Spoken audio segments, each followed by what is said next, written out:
안녕하세요. 자식을 잃기도 하고 얻기도 한 60대 후반 여자입니다. 요즘엔 저 젊을 때와는 세상이 참 많이 달라진 것 같습니다.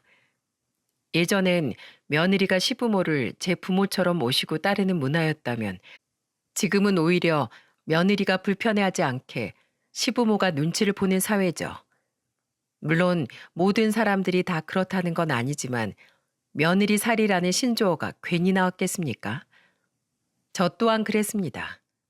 아들과 며느리가 혹여 시부모인 저와 남편으로 인해 불화가 생기지 않게끔 애초에 잘 만남을 자주 갖지도 연락을 종용하지도 않았죠. 연락을 한다고 해도 최대한 며느리가 불편하지 않게 아들을 통해서만 했었고요. 하지만 세상 일을 일반화한다는 게 얼마나 어리석은 일인지 저는 최근에 일어난 사건으로 인해 깨달을 수 있었습니다. 세상엔 다양한 사람들이 존재하고 그 안에서 벌어지는 서로 간의 동상이몽이 사람 관계에 어떤 악영향을 미치는지 두 눈으로 직접 보았죠. 저는 이 채널의 애청자인지라 요즘 시대에 고부관계로 인한 사건과 문제가 얼마나 많은지 간접적으로나마 알 수 있었어요. 그래서 저에게도 일어난 고부 갈등을 많은 분들께 공유해보고 싶어 이렇게 사연을 보내게 되었습니다. 저는 서울에서 차로 1시간 반 내지 2시간 걸리는 경기도의 한 시골에서 남편과 딸기 농사를 지으며 살고 있어요. 부모님과 충청도에 살다가 중매로 이어진 결혼을 하게 되며 남편이 살고 있던 이곳으로 오게 되었죠. 아들 둘은 불쌍해서 개미 한 마리 못 죽이던 남편을 꼭 닮았습니다.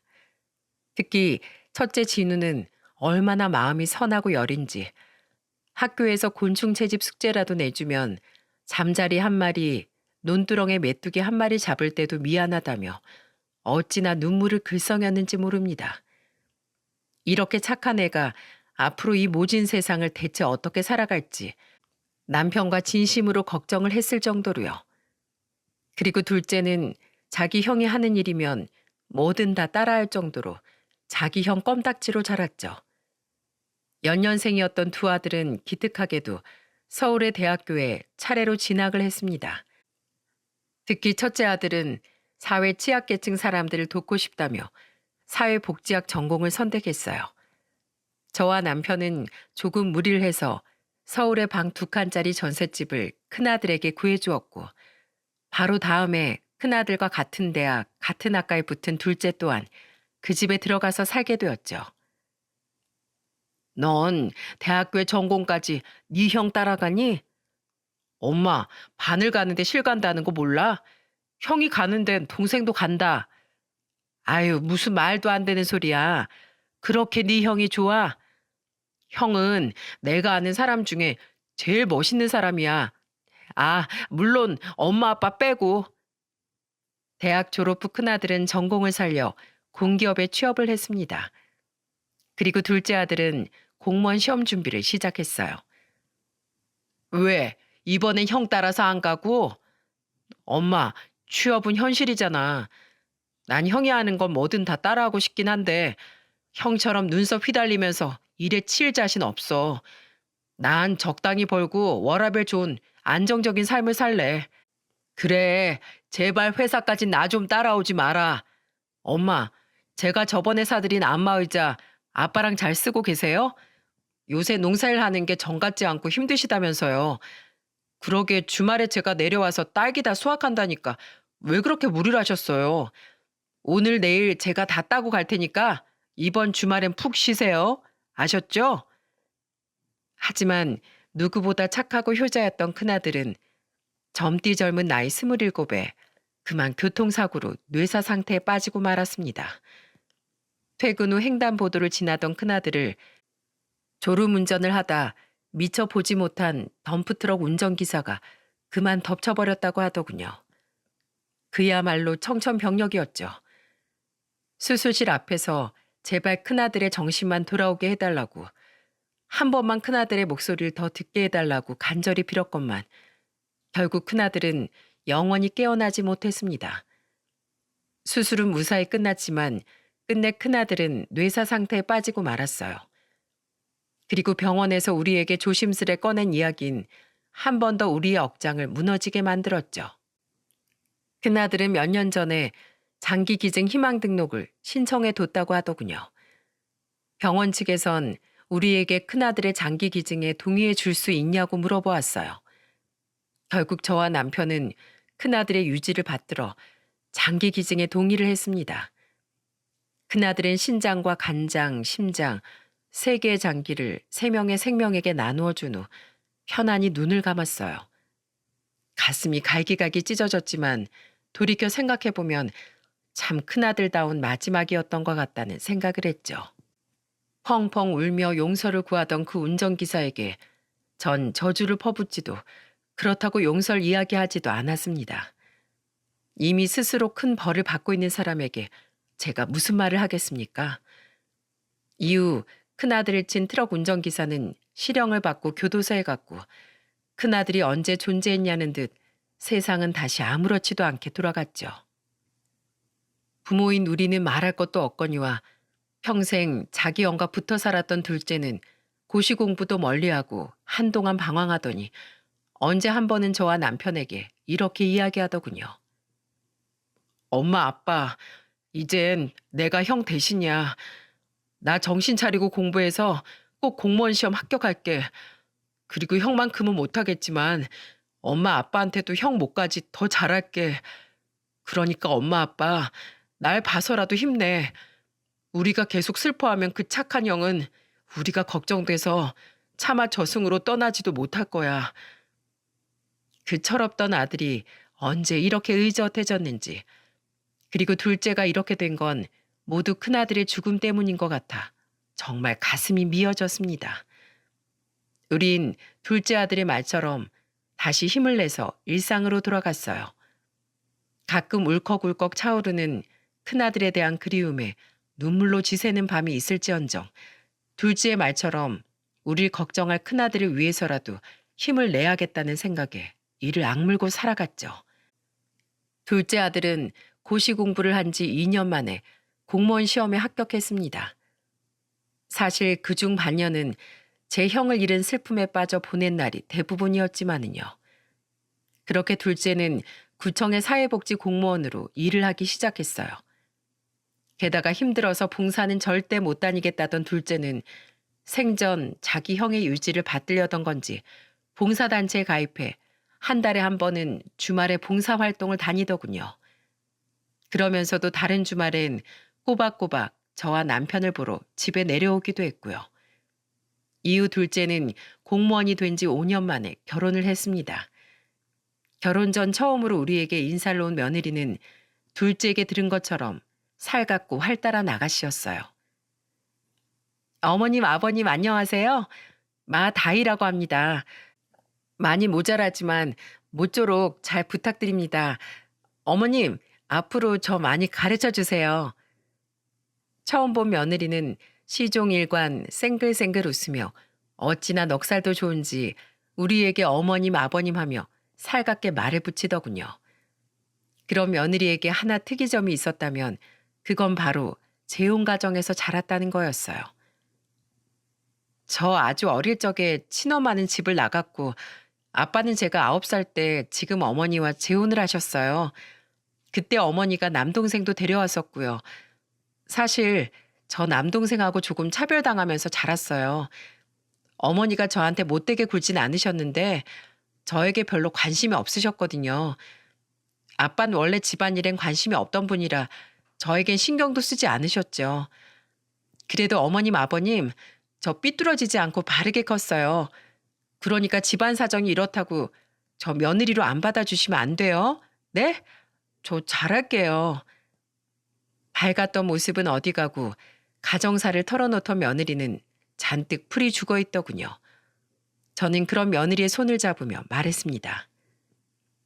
네가 부모를 선택해서 태어난 것도 아닌데 왜 꼭 죄 지은 사람처럼 굴어? 결혼 반대할 생각도 없고 그런 걸로 색안경 낄 생각도 없으니까 걱정 마라. 아직 모은 돈이 많지 않다던 둘은 둘째가 원래 큰아들과 살던 그 빌라 전세에서 신혼을 시작하기로 했어요. 저와 남편은 둘이 모은 돈은 아껴두었다가 나중에 집을 살 때 보태라며 혼수와 결혼에 들어가는 비용을 내주고 따로 3천만 원도 건네주었죠. 결혼은 수월하게 진행되었습니다. 며느리에게 듣던 대로 며느리에게 별 관심이 없던 사돈댁은 결혼에 관해서도 무관심하더군요. 물론 한 푼의 지원도 없었고요. 저는 그런 사부인을 대신해 결혼 준비를 하던 며느리를 챙겨주려고 했어요. 그런데 당연히 좋아할 거라고 생각했던 며느리는 그런 제게 난색을 표하더라고요. 아가, 가전은 좀 알아봤어? 혼수는 이불 같은 건 살림을 좀 해본 사람이 봐야 좋은 걸 사는 법인데 너 쉬는 주말에 내가 같이 가주랴? 아니요, 어머님. 괜찮아요. 선우 씨랑 평일에 일 끝나고 가서 고를게요. 그래? 그래라 그럼. 드레스 입어보는 건 언제가? 봐줄 사람이 필요할 텐데 사부인이 안 가시면 내가 갈까? 괜찮아요. 친한 친구가 같이 가준대요. 어머님, 농사일만 해도 바쁘실 텐데 저 너무 신경 안 써주셔도 돼요. 제가 알아서 잘 준비할게요. 말씀이라도 그렇게 해주셔서 감사해요. 분명 정중한 말이었지만 며느리는 확실히 제게 거절을 표했습니다. 솔직히 좀 민망했지만 동네 여자들 말을 들어보니 서운하긴 해도 며느리가 왜 그랬는지 이해는 되더라고요. 아유, 이 여편에 평생 효자들만 끼고 살더니 요즘 애들을 잘 모르네. 특히 요새 도시 처녀들이 얼마나 깍쟁인데. 나도 우리 아들 결혼시키고 가끔 며느리한테 안부 전화 좀 걸었다가 나중에 아들한테 한 소리 들었어. 용건 있으면 자기한테 전화하지. 뭐하러 생판 남이 며느리한테 전화하냐고. 아니, 난 그냥 애가 워낙 살갑게 굴기도 했고 부모 사랑 제대로 못 받고 자랐다니까 마음 쓰여서 더 잘해주려고 한 거지. 내가 뭐 시집살이라도 시키려고 그랬을까? 그럼 시부모한테 처음부터 대면 굴까? 딸 같은 며느리 다 옛말이야. 괜히 아들하고 며느리 사이에 분란 일으키지 말고 금전적인 지원만 좀 해주고 둘이 알아서 살게 내버려 두는 게 아들 도와주는 거야. 저는 정말로 저를 딸처럼 아껴주던 시어머니가 떠올랐습니다. 워낙 괄괄하셨던 분이라 표현 방식이 서툴긴 하셨지만 그 따뜻한 마음만은 분명 느낄 수 있었죠. 하지만 요새 고부관계는 예전하곤 다르다는데 어쩌겠습니까? 저는 그 뒤로 둘째가 결혼을 하고 나서도 며느리에게는 거의 전화를 걸지 않았어요. 며느리도 제게 용건이 없으면 좀처럼 연락을 하지 않았고요. 좀 아쉽고 서운하긴 했지만 둘째는 이제 자기 가정을 이루었으니 그 가정의 평화를 지켜주는 게 맞다고 생각했으니까요. 그래도 둘째는 제게 일주일에 한 번은 꼭 전화를 걸었고 제가 오지 말라고 말려도 꾸역꾸역 2달에 한 번은 며느리와 함께 집으로 내려왔습니다. 어머님, 아버님, 저희 왔어요. 내려올 때마다 며느리는 언제 대면 했냐는 듯 저와 남편에게 살갑게 굴었어요. 저는 동네 여자 말대로 이 정도의 거리를 유지하는 게 옳은 일이었구나 싶어 이후에도 아들 부부와 그만큼의 거리를 유지했습니다.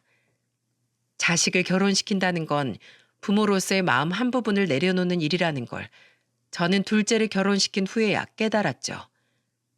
둘째 부부는 결혼한 지 2년 반이 지났을 때 임신을 하게 되었습니다. 그런데 둘째 말이 원체 몸이 약해 힘들어하던 며느리가 그 와중에 회사에 야근할 일이 많이 생겨 요새 집에선 거의 배달 음식밖에 못 먹는다고 하더군요. 구청에 일이 몰려 자신도 퇴근이 자꾸 늦어진다면서요. 그럼 내가 반찬 좀 해다 주마. 그런데 내가 거길 다녀오려면 저녁엔 좀 무리겠구나. 나도 나이가 들어서 밤길 운전은 좀 무서워. 둘째는 괜히 저 고생스럽다며 말렸지만 제가 고집을 부리던 탓에 둘째는 하는 수 없이 제게 집 비밀번호를 알려줬습니다. 이후 저는 한 달에 한 번씩 아들 집에 반찬을 해다가 날랐어요. 평소 아들과 며느리가 저희 집에서 잘 먹던 젓갈에 겉절이에 멸치볶음이나 나물 등을 해서 말이죠. 게다가 몸이 약한 며느리를 위해 며칠씩 고아낸 곰탕도 한 소씩 가져다 줬고요. 며느린 제게 전화를 걸어 감사하다는 인사를 했어요. 어머님, 반찬 봤어요. 잘 먹을게요. 그냥 저희 부르시지. 그럼 저희가 가지러 갈 텐데요. 뭐하러 그래? 괜히 일하는 너희들 힘들게. 게다가 너 요새 몸도 안 좋고 많이 힘들다며? 어떻게든 너희들 돕고 싶어서 내가 오지랖 부리는 거니까 신경 쓰지 말어. 죄송해서 그러죠. 얼굴도 못 뵙고 그냥 돌아가시게 해서. 어머님, 다음부턴 반찬 싸다 주지 마세요. 그냥 사 먹으면 돼요. 어머니 힘드시잖아요. 괜찮다. 혹시 먹고 싶은 거 있으면 얘기해. 내가 해다 주마. 그리고 내가 보약도 거기 지어다 놨으니까 잘 챙겨 먹어. 맛은 좀 거시게 해도 임산부 몸에 그렇게 좋다더라. 육아휴직이 어려운 회사에 다녔던 며느리는 출산 직전 회사를 그만두었습니다. 그리고 얼마 뒤 아주 예쁜 손녀를 출산했죠. 며느리는 산후조리원에서 퇴소한 후 집에서 육아를 시작했어요.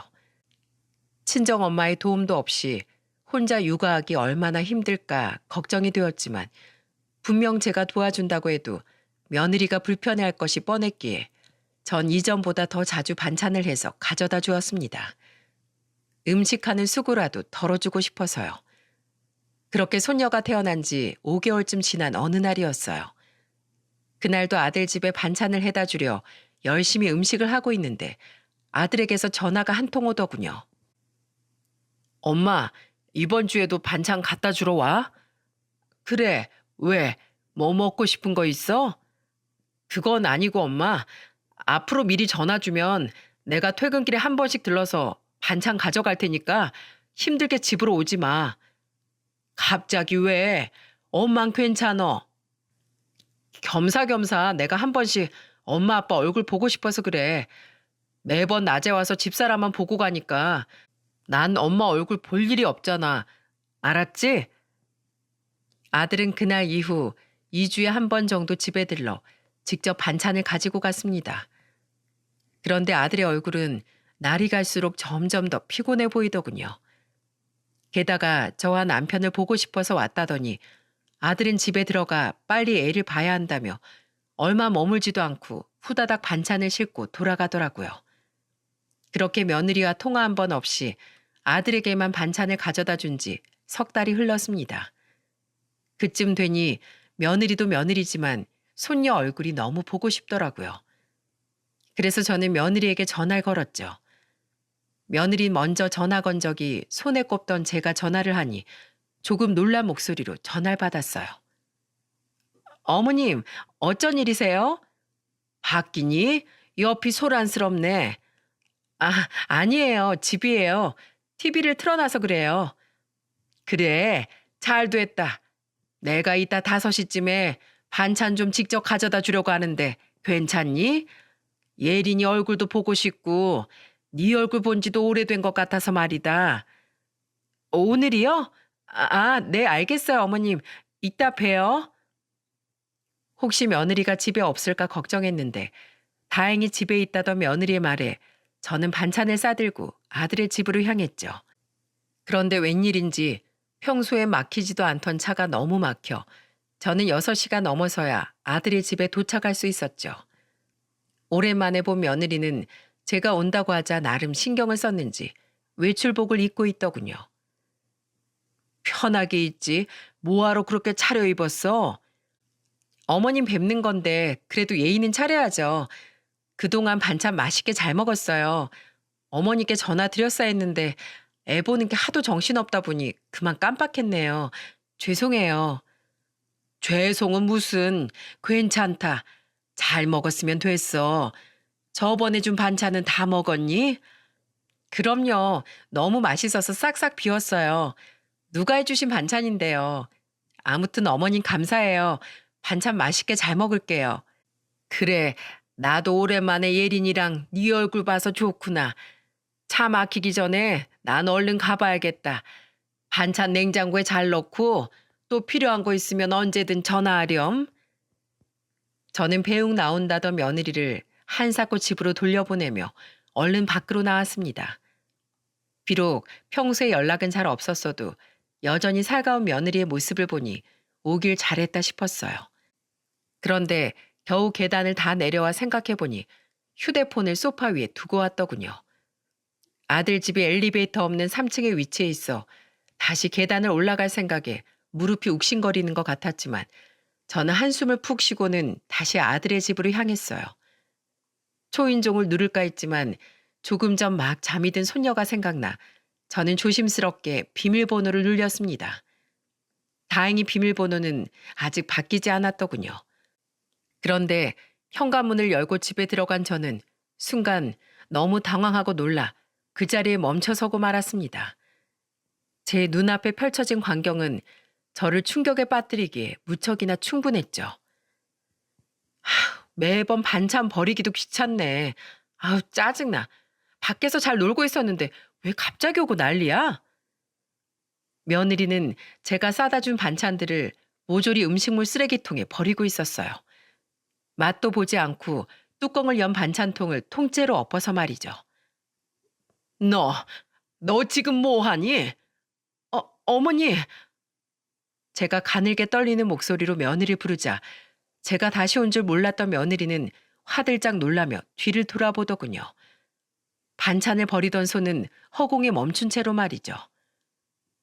어머님, 이게 어떻게 된 거냐면요. 매번 반찬을 버렸다고? 그럼 너 여태 내가 한 반찬들을 죄다 버렸니? 먹지도 않고? 며느리는 아무 말도 못했습니다. 저는 너무 화가 난 나머지 며느리를 계속해서 다그쳤어요. 입이 있으면 말을 해봐. 지금 이게 대체 무슨 상황인지. 그게... 그래요, 어머님. 저 솔직하게 말씀드릴게요. 예전부터 잘 먹지도 않는 반찬을 왜 계속 주시는 거예요? 저 이런 나물이나 멸치볶음 같은 거 하나도 안 좋아해요. 그리고 왜 이렇게 눈치가 없으세요? 남편한테 말해서 겨우 못 오시게 해놨더니 왜 또 불쑥 찾아오셨냐고요. 저 어머님 이러시는 거 너무 싫고 불편해요. 너 우리 집에 오면 맛있다고 잘 먹던 것들만 내가 기억해서 만들어 온 건데 그게 무슨 소리냐? 그리고 뭐? 불편해? 그래서 내가 만든 반찬들을 죄다 버려버렸니? 그리고 네가 집에 있었다고 했잖아. 그래서 온 건데 밖에서 놀고 있었다는 건 대체 무슨 말이야? 그럼 시댁에서 주는 음식을 싫어한다고 해요? 어쩌다 한 번이니까 그냥 웃으면서 좋아하는 척 한 거죠. 그리고 뭐 그냥 저도 좀 놀러 다닐 수 있죠. 어머님이 집이냐고 물으니까 그냥 저도 모르게 집이라고 말한 거라고요. 괜히 뭐라고 하실까 봐. 정작 제가 진짜 힘들 땐 연락 한 번 없으시더니 이제 와서 저한테 왜 관심 있는 척이세요? 설마 지금 시짜짓 하시는 거예요? 네가 힘들 때가 언제였는데 그런 일이 있었으면 네가 먼저 나한테 연락을 하지 그랬니? 그리고 뭐 시짜짓? 어디서 어른한테 그런 못 배워먹은 말을 하는 거야? 내가 너한테 언제 한번 싫은 소리 한 적이 있어? 오히려 며느리 눈치 보고 산 사람이 나야 나. 그리고 아무리 사람이 싫더라도 기본적인 예의는 지키고 살아야 하는 거야. 농사 짓느라 힘든 와중에도 너 챙기겠다고 계속 반찬 해다 날랐더니 그걸 그대로 음식물 쓰레기통에 버려? 감히 시어머니가 한 음식을? 저 먹이려고 하신 거예요? 위선 떨지 마세요. 어차피 다 어머님 자식 먹이려고 하신 거면서. 예, 며느리 내 자식 아니니? 내가 시간이 남아 돌아서 산모한테 좋다는 음식들을 이렇게 죄다 해다 날랐겠어? 이 썩을 거사. 넌 앞으로 국물도 없을 줄 알아. 제 말에 며느리는 입을 꾹 다물더군요. 저는 너무 화가 나 반찬통이고 뭐고 다 내버려둔 채 휴대폰을 집어들고 현관으로 향했어요. 그런데 때마침 집에 들어오던 아들과 정면으로 맞닥뜨려 버렸죠. 엄마? 너 잘 왔다. 너도 알고 있었니? 내가 해다 준 반찬 싹 다 버려버리는 거. 그게 무슨... 어리둥절한 표정을 짓던 아들은 식탁 위에 고스란히 놓인 빈 반찬통들과 음식물 쓰레기통을 보고 대번에 상황 파악이 된 듯 표정이 험악해졌습니다. 당신 지금 뭐 한 거야? 설마 그동안 내가 몇 번 안 먹어도 엄마 반찬이 너무 빨리 없어진다 했더니 당신이 먹은 게 아니라 그걸 여태다 버린 거였어? 나도 못 먹게. 며느리는 여전히 입을 꾹 다물고 땅만 내려다보고 있었고 저는 며느리가 꼴도 보기 싫어 한마디를 남긴 채 그 집을 나와버렸어요. 뒤에서 아들이 절 불렀지만 저는 아들에게도 소리를 친 후 문을 쾅 하고 닫았죠. 내가 싫고 불편해서 이런 짓을 했다고 했니? 그럼 앞으로 2번 다시 서로 안 보면 되겠구나. 넌 더 이상 내 며느리 아니다. 엄마, 어디가? 내가 데려다 줄게. 잠깐만. 너도 꼴도 보기 싫어. 혼자 갈 거야. 차에 올라탄 저는 그제야 참았던 눈물을 터뜨렸습니다. 제 스스로가 너무 초라하고 처량했어요. 여태 며느리에게 부담 주지 않으려고 그토록 참고 노력했건만 그럼에도 불구하고 저는 며느리에게 누구보다 싫고 불편한 사람이 되어 있었던 겁니다. 제가 가져다 준 반찬을 손도 대지 않고 모조리 버려버릴 정도로요. 집으로 돌아온 제 얼굴을 보고 놀란 남편은 무슨 일이 있었냐며 다그쳤고 저는 그날 있었던 일을 전부 이야기해 주었죠. 뭐야? 뭐 그런 싹수 없는 애가 다 있어. 며느리 걔가 정말 그랬다고? 아, 그렇다니까. 나 속 시끄러우니까 더 말 시키지 말아요. 그런데 갑자기 밖에서 차 소리가 들리더군요. 분명 날은 어둑해졌고 이 집엔 올 사람이 없었는데요. 그리고 얼마 지나지 않아 저희 집 현관문이 열렸고 문 앞엔 손녀를 품에 안은 아들이 죄스러운 표정으로 서 있었습니다. 네가 여긴 왜 왔어? 엄마 미안해. 근데 나 염치 없이 부탁 하나만 할게. 당분간 우리 예린이 좀 봐줘. 뭐? 아들은 제가 나간 뒤 며느리와 대판 싸움을 벌였다더군요. 그런데 아들이 우리에게 해준 말은 저와 남편에게 큰 충격을 안겨주었어요. 사실 집사람이 산후 우울증이 심했어. 낮엔 독박 육아에 애는 시도 때도 없이 울지. 잠도 잘 못 자지. 집에 오면 내가 아무리 열심히 도와준다고 해도 낮엔 도와줄 사람 하나 없이 혼자 있어야 하니까 너무 힘들었나 봐. 나도 어떻게든 집사람 도와주려고 정신과 상담도 받게 해보고 주말엔 친구들하고 놀고 오라고 내보내주기도 했는데 그게 문제였나 봐. 몇 번 친구들이랑 놀기 시작하더니 거기서 해방감이라도 느낀 건지 언제부턴가 애를 어린이집에 보내자고 하더라고. 그것도 하루 종일. 그래도 난 그게 집사람을 좀 편하게 해주는 일일까 싶어서 하는 수 없이 어린애를 어린이집에 보냈는데 도통 일 찾아올 생각은 없고 밖으로만 놀러 다니는 거야. 그렇게 점점 애는 안중에도 없어지더니 어떨 땐 나한테 말도 없이 친구들이랑 몇 박으로 놀러 가기도 하고 밤늦게 술을 먹고 들어오기도 하고 난리도 아니었어. 결국 난 호라비처럼 일 다니면서 예린이 어린이집에 맡기고 데려오고 육아에 집안일까지 전부 도맡아 했지. 음식 해먹을 시간도 없는 와중에 엄마 반찬이 나한테 얼마나 큰 위안이 됐나 몰라. 근데 그걸 버리고 있었다니 그게 어디 사람이 할 짓이야?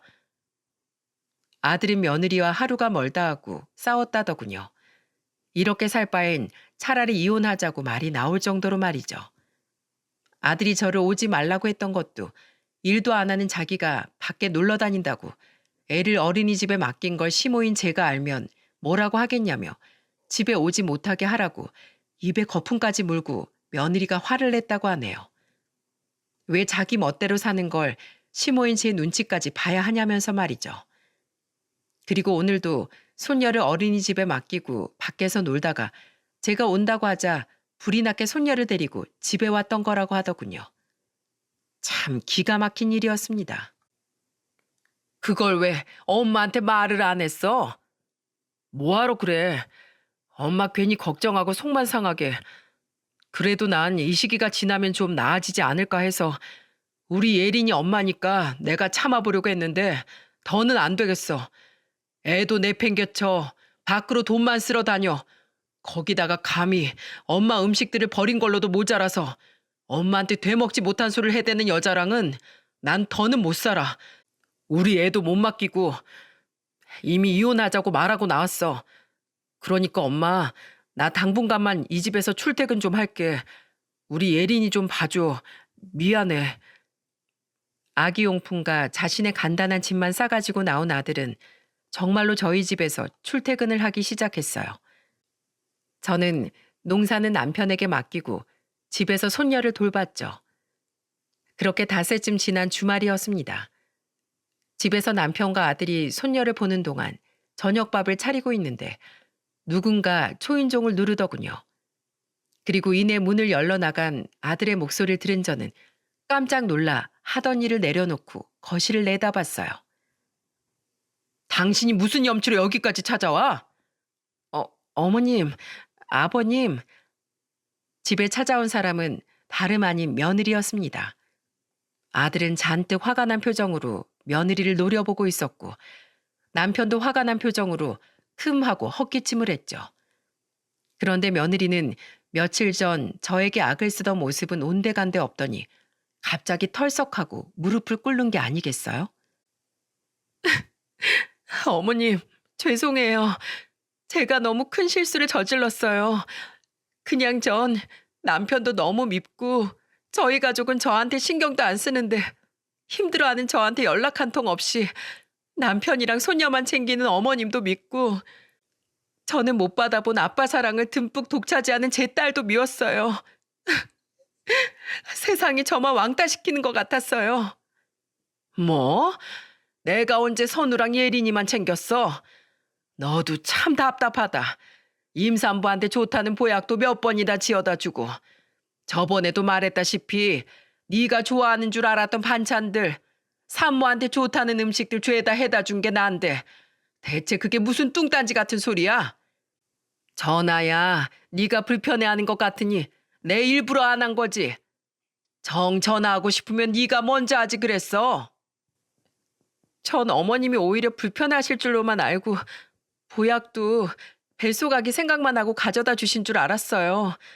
한번 베베 꼬아서 보기 시작하니까 점점 끝이 없더라고요.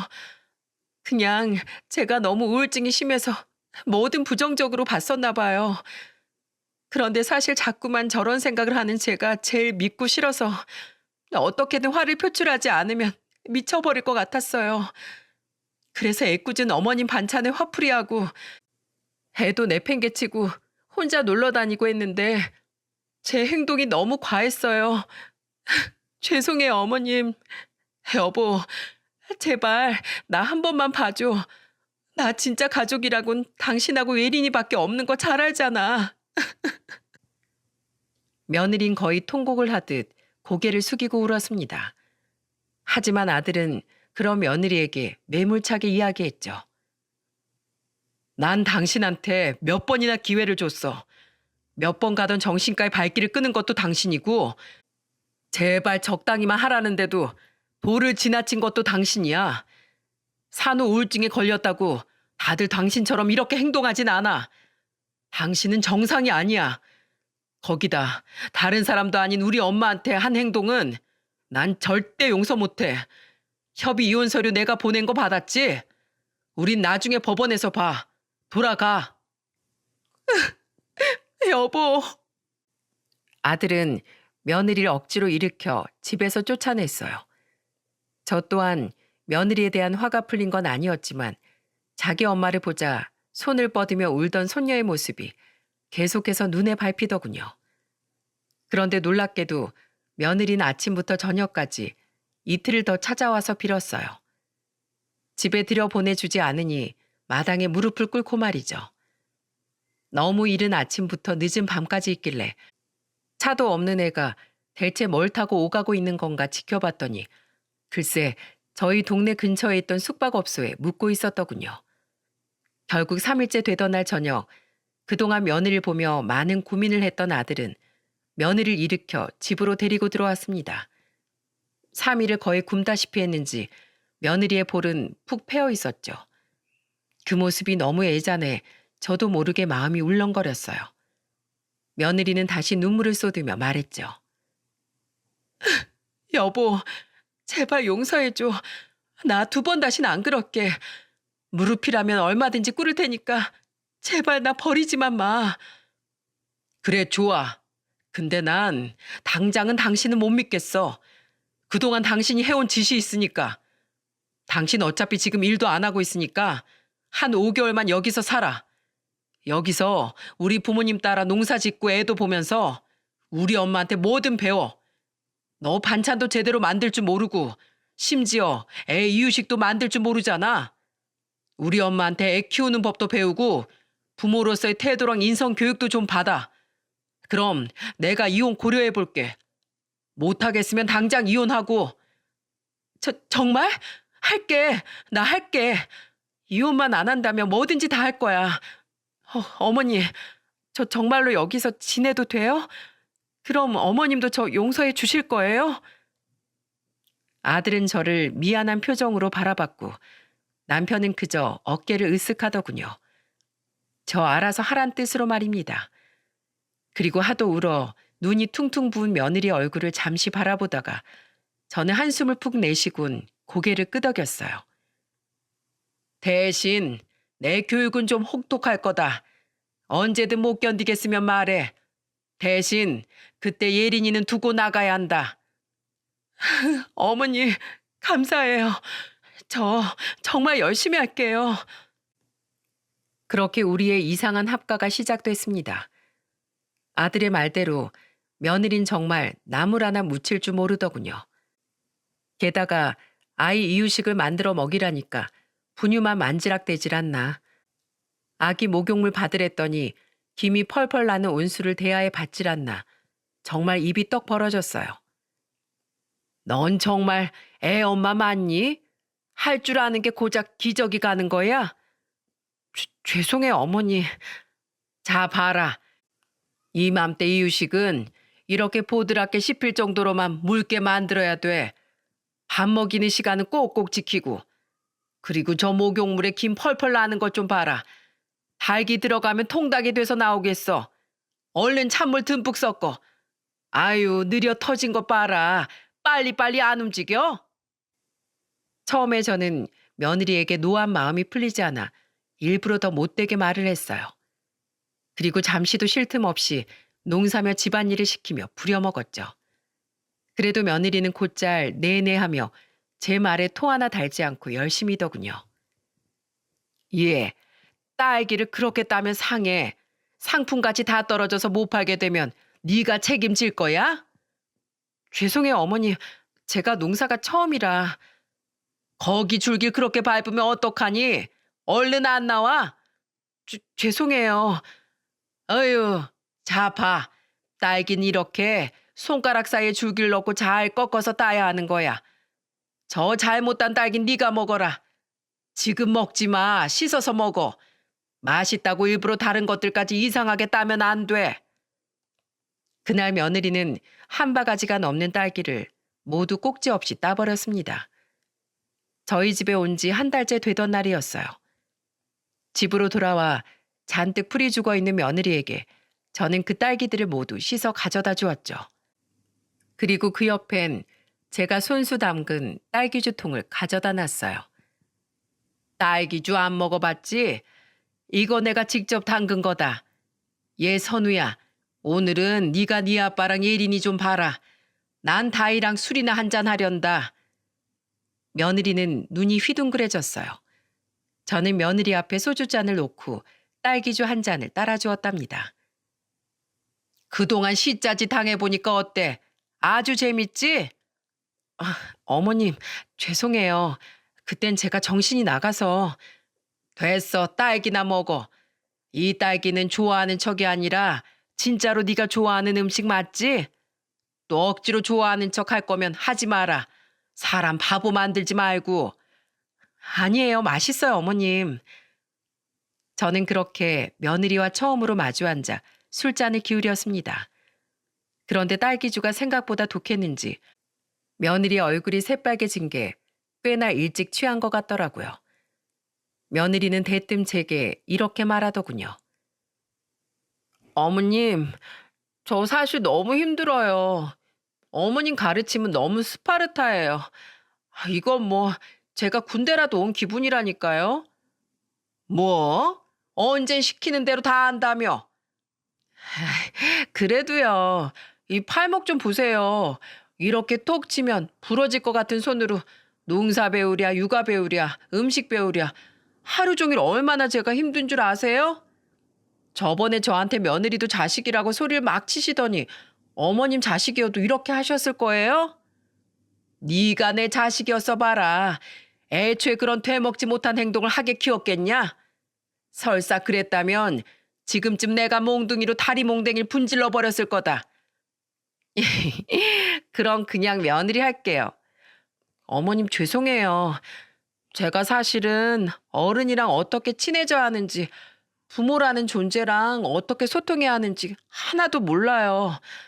맨날 새어머니랑 아빠라는 사람한테 귀찮게 굴면 내다 버린다는 소리만 듣고 자랐거든요. 그런 저한테 시부모님 자리가 얼마나 어렵고 불편했겠어요? 어머님이 저한테 신경 써주시는 줄도 모르고 결혼 전에도 어머님 귀찮게 하면 저 미워하실 것 같고 처음에 반찬 싸다 주실 때도 제가 어머님 힘들게 하는 못된 며느리 된 것 같아서 부담스럽고 그랬어요. 전화도 친정 부모님은 제가 전화 걸면 항상 귀찮아하셨으니까 어머님이 싫어하실 줄 알고 일부러 더 안 했던 거고요. 근데 어머님은 남편이랑은 무슨 할 말이 그렇게 많은지 맨날 사이좋게 하하호호 통화하시니까 제가 싫어서 전화 안 하시는 건가 싶고 괜히 질투도 나고 그랬어요. 어머님, 사이 좋은 부모 자식이 대체 어떤 거예요? 저도 좀 알려주세요. 그러더니 며느리는 그대로 쿵 소리를 내며 식탁에 엎어져 버리더군요. 난생 처음 며느리의 속마음을 들으니 마음이 복잡해졌어요.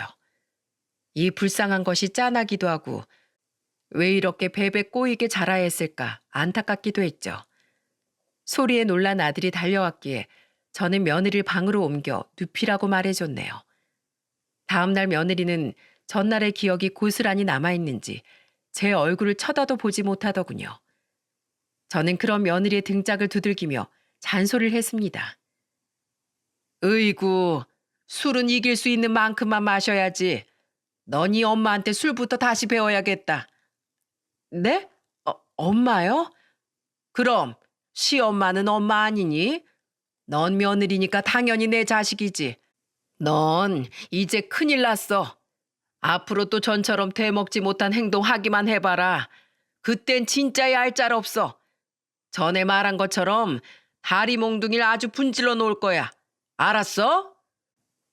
며느리는 제 말에 울컥했는지 결국 눈시울을 붉혔어요.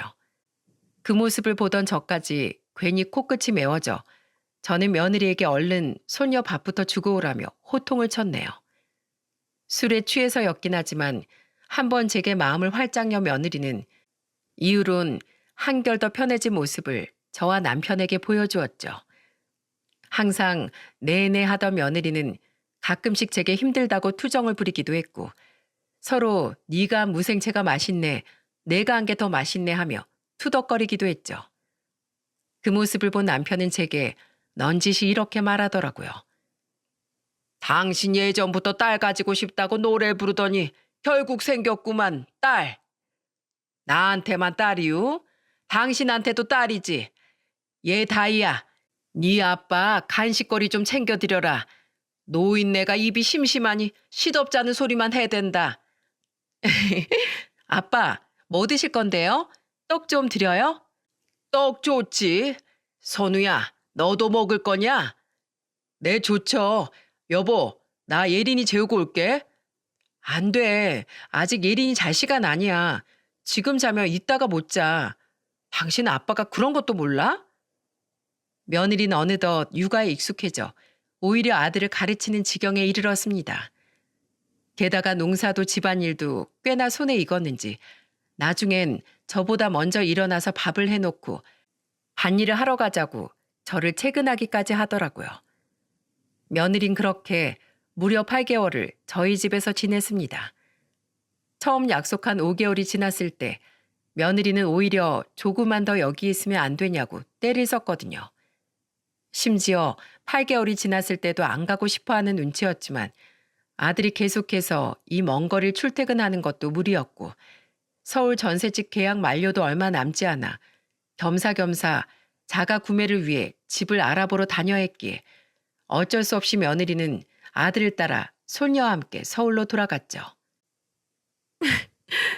혹독하게 교육시켜 주신다더니 저한테 너무 잘해주기만 하셨네요. 무슨 소리야? 내가 얼마나 혹독하게 널 교육시켰는데. 애정교육. 어때? 아주 호됐지? 그래도 너 앞으로는 행동거지 조심해야 한다. 한 번은 실수, 두 번은 고의야. 알았어? 울먹이며 차에 탄 며느리는 연신 고개를 끄덕이면서도 한참 동안 제 손을 놓지 못했어요. 그렇게 1년이 지났습니다. 며느리와 아들은 그동안 모은 돈과 대출을 껴서 작은 아파트를 구매해 이사를 갔어요. 여전히 사돈댁 식구들은 며느리가 이사를 가든 말든 아무런 관심이 없었지만 어느 날 며느리가 제게 복잡한 표정으로 말해주더군요. 엄마, 제 남동생 있잖아요. 걔가 얼마 전에 절 찾아와서 1,000만 원을 건네주더라고요. 제가 결혼할 때 주고 싶었는데 그땐 취업 준비 중이라 돈이 없었다면서 부담 갖지 말고 받아달라더라고요. 그동안 자기 때문에 차별받고 살게 한 거 미안했다면서요. 그래? 받아둬라. 그리고 그 동생 결혼할 때 너도 그만큼 해주면 되지 않겠니? 사돈 총각이 그래도 그 집 식구들 중에서 널 제일 생각해주는 사람이었나 보구나.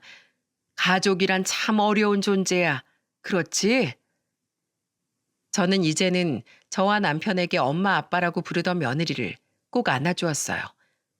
어느덧 돌이 훌쩍 지나 두 돌이 머지않은 손녀는 그런 우리를 보며 뒤뚱뒤뚱 뛰어와 자기도 같이 안기더군요. 어눌한 말투로 엄마 엄마 하면서 말이죠. 저도 엄마처럼 우리 예린이한테 좋은 엄마가 될 수 있을까요? 못 될 건 또 뭐 있어. 걱정하지 마. 뭐든 모르는 게 있으면 이 엄마한테 물어보고.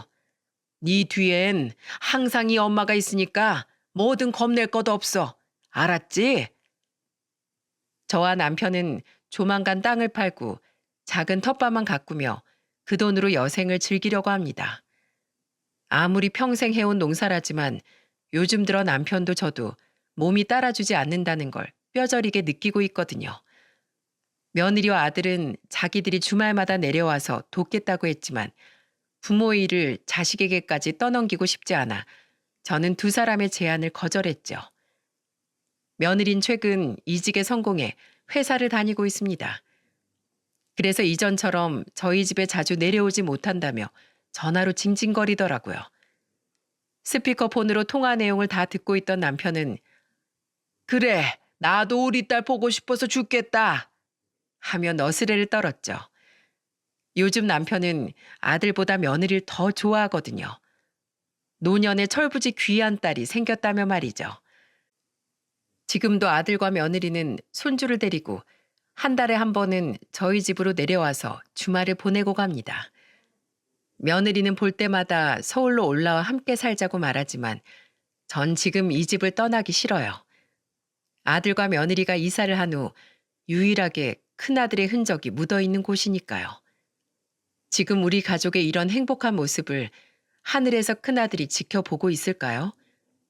혹시 자기 없이도 너무 행복해 보이는 우리를 보고 서운해하진 않겠죠? 맞아요. 천사 같은 큰아들은 오히려 그때 며느리를 내치지 않고 품은 둘째와 저에게 잘했다고 따봉을 날리고 있을지도 모릅니다. 다음 큰아들의 기일엔 며느리도 납골당에 함께 데려가서 인사를 시켜주려고 해요. 우리에게 새로 생긴 딸이니 너에게는 재수 씨도 되고 여동생도 된다. 그러니 하늘에서 며느리가 우리 가족과 오래오래 행복하게 살 수 있도록 보살펴 달라 하고 부탁하려고요. 그렇게 저와 며느리는 수많은 우여곡절을 겪고 지금은 친부모 자식 같은 고부관계로 지내고 있답니다. 여러분, 혹시 며느리와의 사이에 불편을 겪고 계시다면 속 터놓고 대화를 한번 해보시는 건 어떨까요? 혹시 모르지 않습니까? 저와 제 며느리처럼 서로 간의 오해가 차곡차곡 쌓이고 있었을지도요. 아무리 어려운 사이라고 해도 결국에는 사람과 사람의 관계이니 진심을 먼저 내보인다면 분명 그 관계엔 더 밝은 미래가 기다리고 있을 거라고 전 믿어요. 그럼 여기까지 저와 며느리의 사연을 들어주셔서 진심으로 감사드립니다. 다들 가족과 행복한 매일매일 보내시길 바랍니다.